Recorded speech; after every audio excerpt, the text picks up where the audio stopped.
medyo young pa yung professional career mo, pero looking at John's journey in the NBA, siguro ano yung mga gusto mong ma-emulate doon sa nakita mo kay Ja Morant?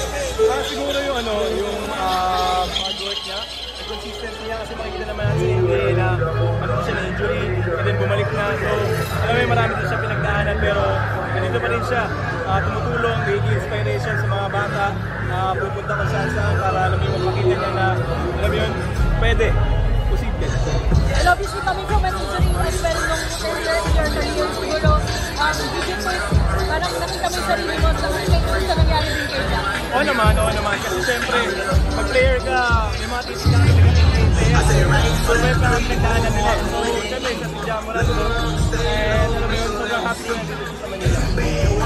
CJ, anong masasabi mo rin sa rookie mo? Tsaka ano yung dadali mo na second year mo sa PBA? Sa rookie year ko, siyempre, marami akong natutunan. And yung mga natutunan ko na yun, alam ko na yung mga gagawin ko, alam ko na yung mga i-improve ko. So, sa second year, siguro, more on application na lang.